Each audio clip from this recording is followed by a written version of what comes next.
reklamasi Teluk Jakarta menjadi sorotan masyarakat. Karena reklamasi dianggap perlu untuk menambah lahan bagi kota Jakarta yang memang sudah habis. Namun, di sisi lain, proyek reklamasi itu juga menghadirkan berbagai permasalahan, seperti pengrusakan lingkungan dan korupsi. Kini, reklamasi tersangkut kasus korupsi, sehingga memaksa pemerintah untuk menghentikan sementara proyek ini. Meski reklamasi Teluk Jakarta sedang dihentikan, namun pihak pengembang masih saja nakal dan tetap menjalankan proyeknya. Pemirsa, setelah saya menyelusuri di kawasan Teluk Jakarta, saat ini saya berada di depan Pulau A, satu di antara 17 pulau buatan yang menjadi proyek reklamasi di pantai Teluk Jakarta. Nah, di sini kita bisa melihat bahwa memang aktivitas masih ada, namun tidak begitu berarti. Di sisi lain juga sejumlah petugas keamanan masih terus menjaga ketat agar tidak ada satupun orang yang bisa masuk akses ke pulau buatan itu. Dan juga sejumlah alat-alat berat termasuk ekskavator masih disiagakan.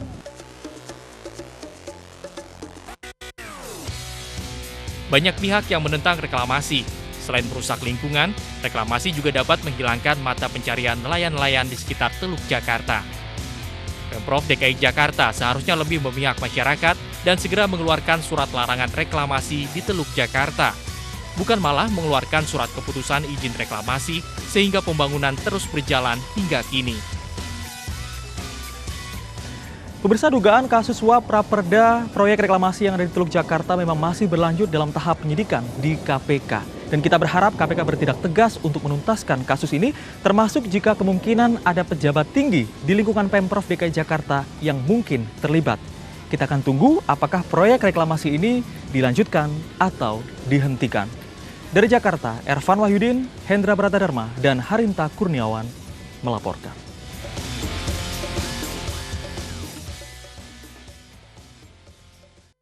Dan sudah bergabung bersama kami di sini Satya Widyayuda, Wakil Ketua Komisi 7 DPR dari fraksi Partai Golkar yang juga membahas masalah reklamasi ini. Selamat malam Pak Satya. Selamat malam. Pak Satya, apakah DPR juga menerima informasi moratorium tidak dijalankan atau dipatuhi di lapangan? Kita melihat sebetulnya dari rentetan prosedur yang harus dilaksanakan dalam sebuah proyek besar, ini sudah ditabrak.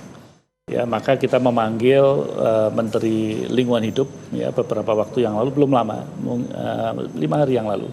Kita panggil untuk kita mendapatkan kronologis dari tidak dipatuhinya Undang-Undang Lingkungan Hidup, Undang-Undang Nomor 32 tahun 2009. Karena masalah AMDAL itu sebetulnya masalah yang mendasar, justru harus dilaksanakan sebelum proyek secara fisik dilaksanakan. Dan tidak boleh sepotong-sepotong, harus include 17 pulau yang akan dibangun. Sebetulnya tidak masalah mau sepotong ataupun tidak. Ya, kalau memang di dalam perencanaan awal itu hanya 2 pulau, ya dia bisa mengajukan AMDAL 2 pulau. Kalau dia misalkan sudah mengatakan di depan itu 17 pulau, ya 17 pulau itu harus dilakukan. Ya. Dan sebetulnya kalau kita mengikuti kaidah-kaidah AMDAL itu ada namanya public consultations. Public consultation itu meliputi semua konsultasi publik yang dilakukan mulai dari rakyat setempat sampai kepada lingkar-lingkar yang agak di luar. Supaya mereka mengetahui dampak daripada proyek ini pada masyarakat. Dan tentu ada kompensasi bagi masyarakat. Seperti waktu itu kita panggil juga Wakil Gubernur dari Jawa Barat dan juga dari Banten dan DKI diwakilkan waktu itu yang hadir.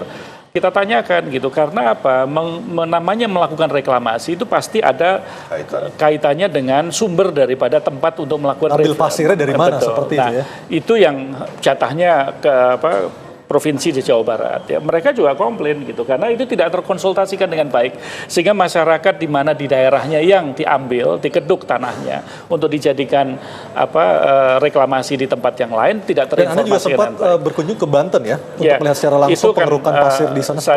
Saya melihat dari sisi kemarin kebetulan kita mencoba kapal riset LIPI Barunajaya 8, kita juga melewati pulau itu yang ternyata juga masih ada aktivitas. Artinya moratorium tidak diindahkan oleh korporasi setempat? Kalau soal tidak diindahkan, jangankan moratorium gitu. Mulai daripada prosedur awal sudah tidak diindahkan gitu. Justru kita sanksi moratorium itu apa sih tindakan fisik atau tindakan hukum fisik ya terhadap pelaksanaan daripada proyek itu. Ini kan tidak bisa hanya sekedar disampaikan moratorium. Dari sisi Kementerian Lingkungan Hidup yang menjadi mitra daripada Komisi 7 sudah mengakui ini ditabrak Pak peraturan ini ya, karena AMDAL itu menjadi kunci gitu dari sebuah proyek.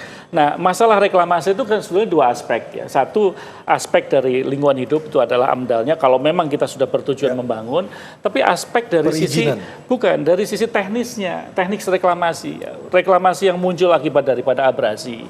Ya, reklamasi yang muncul akibat daripada landfilling. Kalau ini sebetulnya lebih landfilling karena dia sebetulnya bukan karena abrasi tapi karena kita mengisi supaya tanah itu menjadi pulau, kan begitu. Jadi ini landfilling. Itu semua ada aturannya melalui Kementerian KKKP.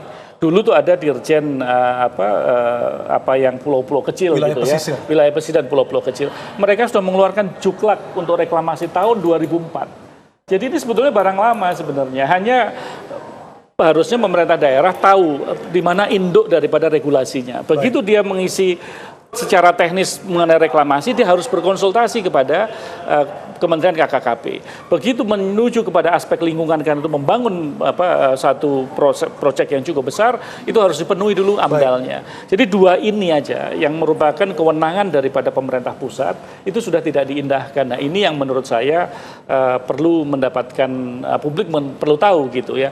Belum lagi aturan-aturan yang ada di bawahnya. Baik, Pak Margarito, kasus ini tidak akan muncul ke permukaan jika mantan rekan separtai Pak Ferry tidak tertangkap tangan. Seperti itu. Ya. Artinya kasus ini sebenarnya pemerintah juga sudah tahu karena reklamasi ini kan dilakukan secara bukan diam-diam kan. Orang bisa melihat pembangunan 17 pulau itu di Teluk Jakarta seperti apa. Apakah Anda melihat ada kesan tanda kutip pembiaran dari pemerintah terhadap proyek ini sesungguhnya? Bukan kesan, memang dibiarkan. Memang dibiarkan? Ini kan bukan kerja di tengah malam atau di tengah hutan atau di dunia mana begitu kan. Ini Jakarta kan dari Priuk lihat-lihat ke sana itu, masa orang nggak tahu gimana sih? Begitu, tapi masa nggak ditanyain, memang itu ada AMDAL-nya nggak? Dan seterusnya. Jadi tidak ada alasan untuk tidak mengatakan bahwa ini tidak dibiarkan, memang dibiarkan. Bukan hanya dibiarkan, memang sengaja. Kalau lihat dari proses yang kemarin dilakukan pengembangan hasil operasi tangkap tangan oleh KPK, kelihatannya punya kecenderungan bahwa memang terjadi persekongkolan. Antara siapa dengan siapa? Antara para pengembang, kemudian gubernur dan anak buahnya di eksekutif dan kemungkinan DPRD-nya juga. Jadi memang lepas dari apakah ini yang menyangkut soal saudara Sanusi, tapi dari sejak awal Partai Gerindra sudah ingin mendorong bahwa KPK harus bertindak tegas dan kemudian sebagai partai politik kita tidak mau kalau kemudian ada kekuatan-kekuatan korporasi besar itu bisa mengabaikan semua hal yang prinsip dan penting. Dan dalam posisi seperti itu Partai Gerindra akan membela masyarakat yang kemudian pada hari ini dia dalam analogi yang sama oleh pemerintah Provinsi DKI kemudian digusur-gusur. Baik. Nah, kita semua harus menjaga supaya jangan sampai negara ini kemudian berada di bawah kaki para korporasi besar itu. Kalau dulu kan ada Indonesia di bawah sepatu Lars, ini sekarang Indonesia di bawah pantat korporasi besar. Baik, Pak Harsanto, kalau kita melihat kasus ini sepertinya ini sudah menjadi benang kusut dan sebenarnya fakta-faktanya sudah terang benderang, termasuk pelanggaran-pelanggaran aturan yang ditabrak oleh yang mengeluarkan kebijakan. Apa sesungguhnya yang bisa dilakukan oleh KPK dalam hal ini supaya kasus ini bisa cepat selesai dan akhirnya masyarakat pun mendapat jawaban siapa yang bersalah, siapa yang harus dihukum dalam kasus ini, Pak? Saya agak khawatir ya kalau kita terkonsentrasi dengan kasus yang beredar atau berkembang di KPK. Kenapa? Nanti energi kita terarah ke sana, reklamasi jalan terus. Jadi menurut saya sekarang yang harus didorong tadi misalnya. Jadi begini, perlu saya sekedar infokan lagi. Jadi AMDAL mengenai pulau-pulau itu memang sudah pernah diajukan dan kemudian tidak dikeluarkan pada masa itu oleh Menteri Lingkungan. Kemudian digugat dan menang. Artinya AMDAL-nya sah ya. AMDAL-nya kenapa? Ya, jadi bisa dikeluarkan. Nah, memang tapi kan itu sudah sekian tahun yang lalu. Itu yang memang harus dikaji ulang sebenarnya ya. Nah, itu yang pertama. Jadi kembali lagi saya sampaikan kalau energi kita hanya berkutat di teknis korupsinya, di masalah bukan saya anti korupsi, bukan ya. Tapi nanti ini jalan terus. Jadi menurut saya sekarang bagaimana pemerintah, ini presiden yang harus mengambil alih.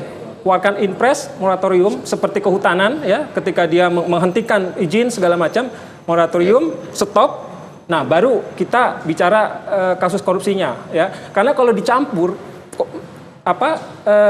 reklamasi jalan terus. Jadi menurut saya harus clear ini. Jadi bahwa saya setuju yang melakukan korupsi itu sebagai pintu masuk, oke, itu korupsi, ya. Tapi DPR ini harusnya ambil alih juga nih, karena kan kasusnya udah ini bukan pelanggaran DPRD. undang-undang. Pelanggaran undang-undang. Ini kan lintas Kan ya yang masalah. menjadi masalah itu kementerian sekarang gitu ya. itu adalah pelanggaran undang-undang itu apa? Iya. Ya, tindakan hukumnya. Iya, Ya, karena kita melihat misalkan ada pelanggaran undang-undang, nggak cuma di undang-undang lingkungan. Kita kadang-kadang macet gitu karena tidak ada law enforcement di situ. Tidak ada tindakan daripada pelanggar daripada undang-undang itu. Iya. Maka kenapa kita panggil? Saya justru agak surprise kalau Pak Harsanto tadi bilang bahwasanya AMDAL-nya pernah diajukan. Ada. Justru Menteri Lingkungan Hidup mengatakan tidak pernah ada pengajuan AMDAL. Beliau belum ada, Pak, di situ. Nah, Jadi bukan, ada. tapi kan mestinya dia di-feeding Iya. dong oleh oleh staf. Itu yang ada putusan sebelumnya. Mahkamah Agungnya loh. Nah, makanya Ada itu itu. menjadi Itu ada. masukan. Ada Ya, tapi itu satu hal gitu ya. Iya. Katakanlah mereka menang di Mahkamah, sudah. Faktanya mereka menang di Mahkamah Agung. Ya. Tidak serta-merta AMDA-nya ada. Ada. Karena mereka baru dia mengajukan. Tapi kemudian selesai itu. Artinya AMDAL sudah selesai di titik itu. Di titik itu sudah selesai. Begini Pak, AMDAL itu Kan itu kan dimohonkan bisa, tuh. AMDAL itu bisa menjadi tidak sah ya begitu perencanaan proyek berubah. Ya. Ya. Jadi itu jangan Oh, salah. iya, Jadi itu mesti iya. kita cek gitu. Ya. Kalau misalkan perencanaan awalnya satu pulau, lantas dikembangkan Kembangkan 17 jadi pulau 20, tanpa salah AMDAL sudah. lagi, salah. Ya, salah Itu sudah. Itu salah. Kalau saya setuju. Jadi Contoh ini salah lah Pak. Kalau secara administratif menurut saya ini salah. Jadi dan kemudian karena salah, kemudian kita nggak boleh mentolerir bahwa ini terus kemudian kita lanjutkan lagi dalam kamuflase namanya moratorium. Jadi penindakannya menurut hemat saya, impres saya setuju. Kemudian ini harusnya diambil alih oleh DPR RI. Nah, kalau ambil alih menurut Komisi saya 4, ya Komisi 4 saya tidak mendahului, kebetulan bukan komisi saya. Mereka sudah membentuk panja untuk reklamasi. Ya, Nah, ya, tentunya ya. nanti Komisi 7 akan menindaklanjuti terhadap implementasi daripada lingkungan. Kalau saya- Karena kalau- ada dua aspek ini yang dilanggar. Gitu ya. Ini tujuannya kita sebetulnya mendudukkan. Kalau tidak produk-produk hukum DPR ya tidak ada gunanya. Baik, nanti kita lanjutkan lagi. Dan pemirsa, apa sesungguhnya langkah politik yang diambil oleh DPR maupun pemerintah untuk mengatasi masalah moratorium yang ternyata tidak diindahkan di lapangan? Talk to Anyus akan segera kembali.